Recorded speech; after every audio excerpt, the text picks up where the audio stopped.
Chapter 3. The Tree That Moved.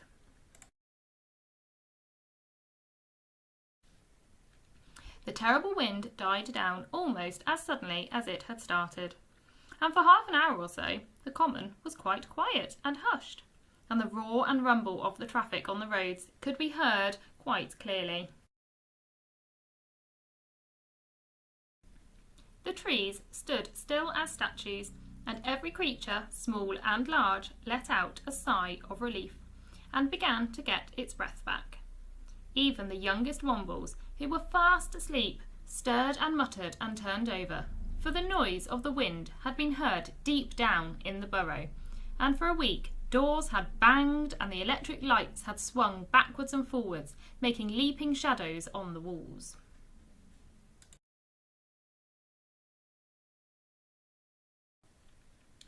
Of all the Wombles, he was the tidiest, and it irritated him to see his precious workshop piled high with all the things which had been collected from the common.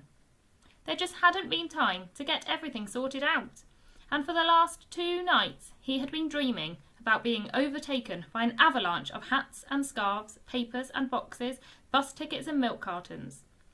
Even the smallest Wombles had been made to help with the cleaning and sorting out. Although they did their best, they weren't properly trained, and they would get underneath Tobermory's paws.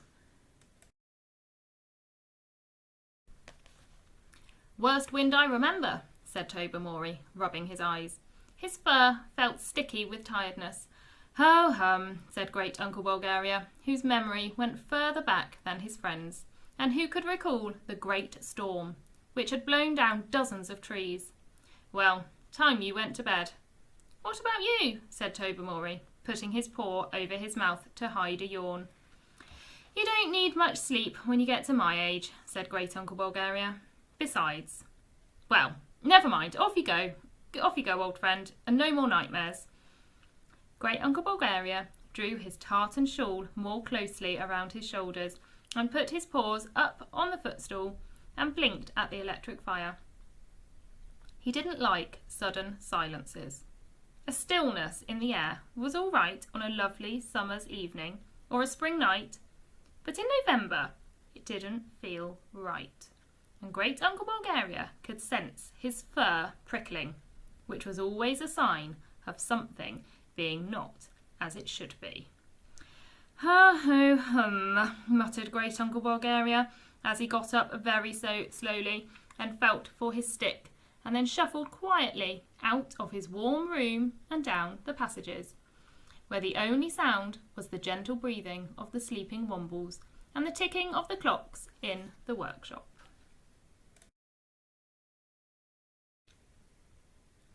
The lights were turned down low, and the old Womble's shadow was pale grey as it now kept up with him, then leapt ahead, then fell behind as he passed each small beacon of light.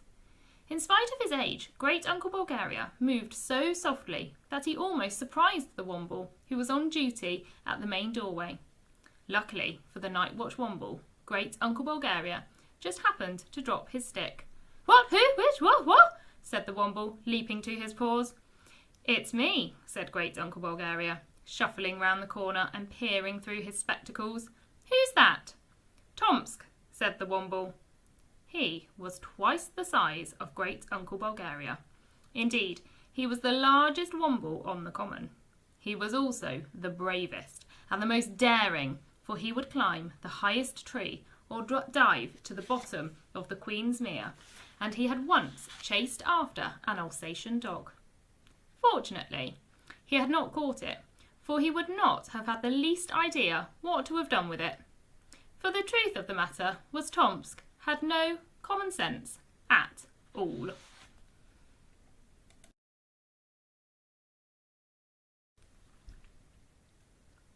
He had nearly driven Tobermory mad on the one occasion when he had been sent to help in the workshop, for he had put everything away in the wrong place. He was not much good at tidying up either, for he ambled about in his slow, deliberate way, completely forgetting to keep clear of dogs and human beings. So now he was working as a night watch Womble, where even he could hardly make any mistakes. But it was rather a lonely job, so he was quite glad to have someone to talk to, even if that someone was Great Uncle Bulgaria, who could be very fierce. "Asleep?" growled Uncle Bulgaria, prodding Tomsk with his stick. "Yes," said Tomsk, hanging his head and twisting one paw around another. "A Womble can never, under any circumstances, tell a lie." "You should be ashamed of yourself," said Great Uncle Bulgaria. "Womble safety depends on you."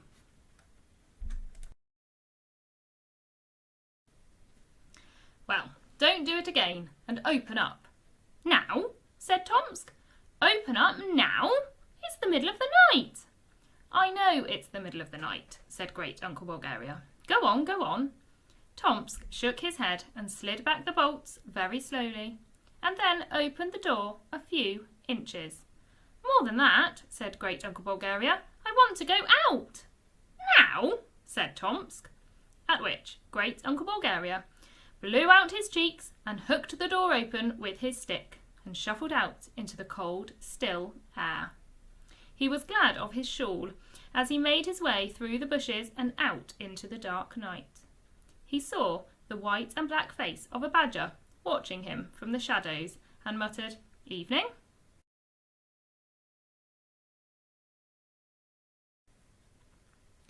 The badger, which, like the Wombles, had been disturbed by the sudden silence, grunted deep in its throat and ambled back into the darkness. A couple of rats squeaked, and for a second their eyes shone in the starlight, and then they too were gone.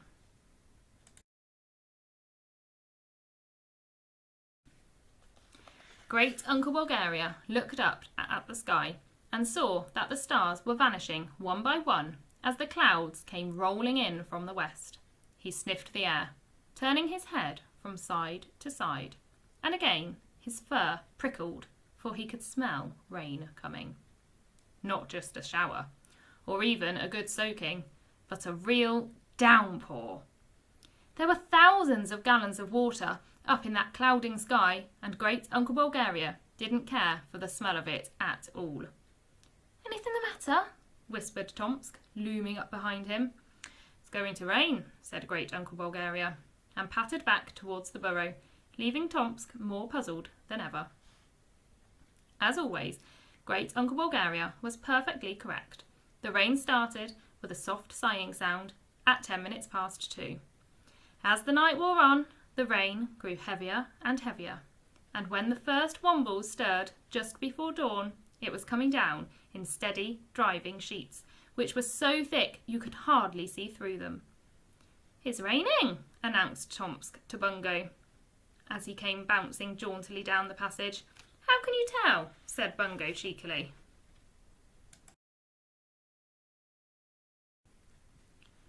"Because I've seen it," said Tomsk, "and it was wet." "Oh, you are clever," said Bungo, very rudely indeed, and went to get his basket from the workshop. Tobermory issued him with a pair of gumboots, an oilskin, and a Sylvester hat as well. "I don't mind a drop of rain," said Bungo. "This isn't a drop, it's a flood," said Tobermory. "Don't argue." He had slept quite well, but he still wasn't in the best of tempers. Bungo made a face to himself and put on his rain clothes and went clumping off to the main door. He thought it was all a lot of fuss about nothing, until he got outside. And then he blinked and choked because it was exactly like stepping into a waterfall. The rain plopped onto his hat and ran down the brim and fell onto his collar and slid down his coat and pattered onto his boots. It turned the grass into mud under his paws, and it turned all the bits of paper into a horrid pulpy mess as he tried to pick them up. But the rain did much more than that, for it loosened the earth around the roots of the trees and gently but firmly swept it away in little rivers of mud.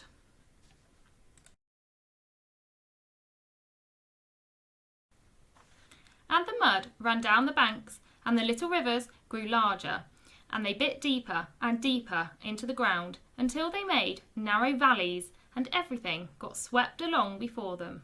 Sticks and stones and old leaves and bits of rubbish, they went tumbling downwards, leaving behind them uncovered roots which had nothing on which to take a grip.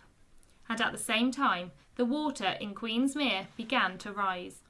Little by little, and inch by inch, it rose, until it lapped over onto the paths and met and mingled with the muddy streams coming down their sides.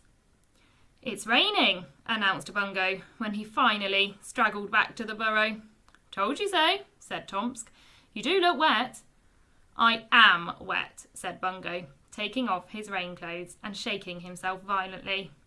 "Give us a pull with these boots." Tomsk took a good grip on them and pulled. Because he was so strong, the boots came off at once, and Tomsk went staggering backwards and sat down with a thump, which made his teeth rattle. "Thanks," said Bungo, and went off whistling, without even bothering to find out if Tomsk was hurt. Like a great many other Wombles, Bungo didn't bother much about Tomsk, so Tomsk just sat still for a moment, feeling rather sad for some reason.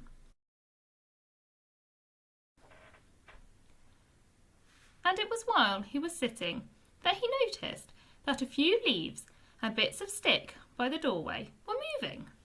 "That's funny," said Tomsk, sitting on the ground with the boots in his lap. "That's very funny." "What is?" asked Orinoco, coming in and stepping over Tomsk and shaking himself just as Bungo had done. "The ground's moving," said Tomsk. "It's wobbling like a jelly." "Jelly?" said Orinoco, brightening up. "Jelly, did you say? I hope it's blackberry jelly, because that's one of my favourites. Hang up for my coat for me, will you? I've had a very hard morning."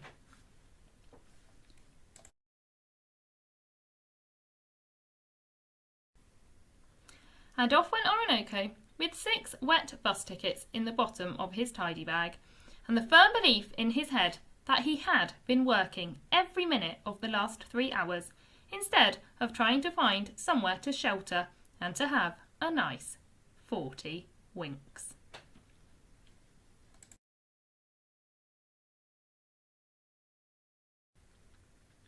"It is moving," said Tomsk, who once he had got hold of an idea, stuck to it very firmly.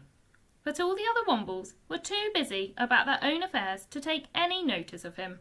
So Tomsk put the boots in a nice neat line and hung up the raincoats and hats, and then went back to watch the leaves and twigs creeping down the track towards the main door.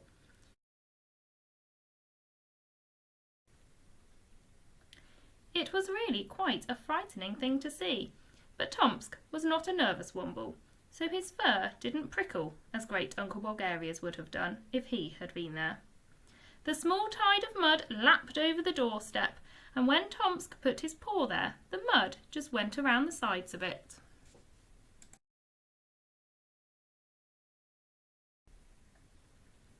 Tomsk didn't care for the feeling very much, and after thinking about it, he decided to go and get a broom from the workshop.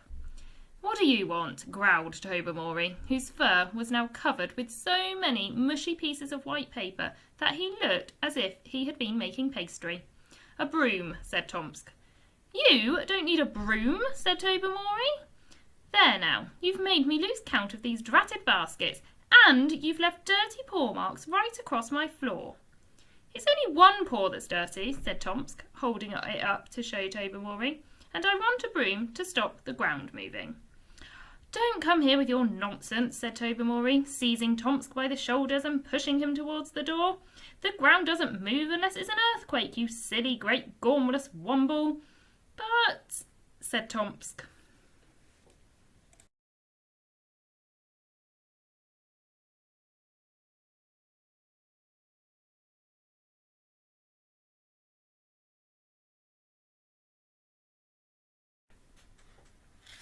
However, the door had been firmly shut in his face, so Tomsk gave an enormous sigh and went back to his post, only to discover that his neat row of boots had all been pushed out of line by the moving mud, and, what was more, the hooks on which he had hung the dripping raincoats were all bulging out from the wall. Tomsk put one of his large paws against the wall, and a crack appeared, and ran right from the ceiling to the floor.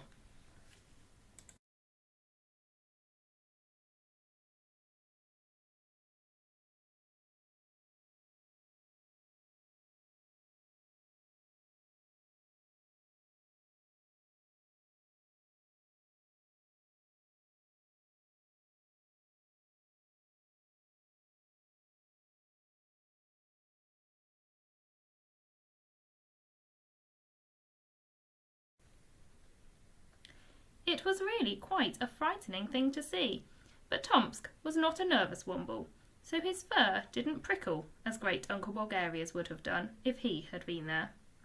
The small tide of mud lapped over the doorstep, and when Tomsk put his paw there, the mud just went around the sides of it.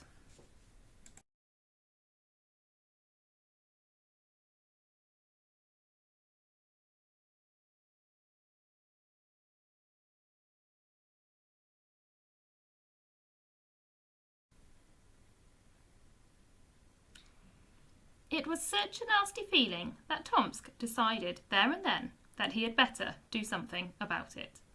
If he couldn't get hold of a broom, then a piece of brushwood could be the next best thing. He knew he wasn't supposed to desert his post until it was mealtime, but the mud sliding down the passage was more important than anything else. Tomsk put on the nearest hat and edged round the door and out into the driving rain. He nearly had to close his eyes to see properly, and each time he touched a branch or a bush he got another shower bath. But he only shook himself and went on searching for a nice large piece of brushwood. His paws had just closed on a sturdy branch when, as well as the steady roar of the rain, Tomsk heard something else. It was a sound that he had never heard before, even on this day of surprises, and although he was so wet, it made his fur stand up in little prickly bunches. It was a deep and terrible sigh.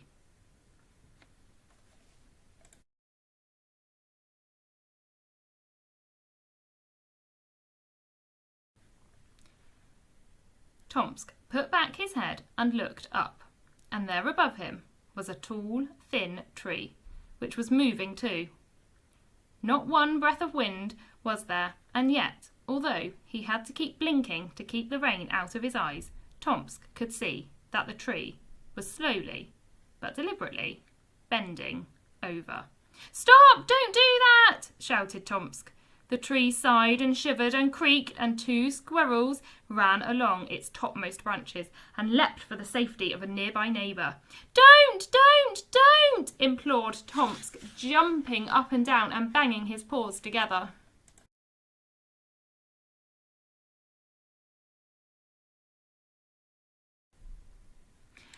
"Ooh!" sighed the tree and leant over even further. Tomsk looked round in a distracted fashion, but there wasn't another Womble in sight. So without stopping to think any more, Tomsk launched himself through the brambles and the bushes and wrapped his strong arms round the trunk of the tree, scrabbling with his back paws to get a firm grip on the muddy ground. "Help!" shouted Tomsk through the roar of the rain. "Help, Wombles, help!" But there was no answer, except from the tree, which sighed yet again, and despite Tomsk's enormous efforts, began to tilt slowly towards the roof of the Womble burrow. Tomsk dug his paws still deeper into the mud, closed his eyes, and hung on with all his strength.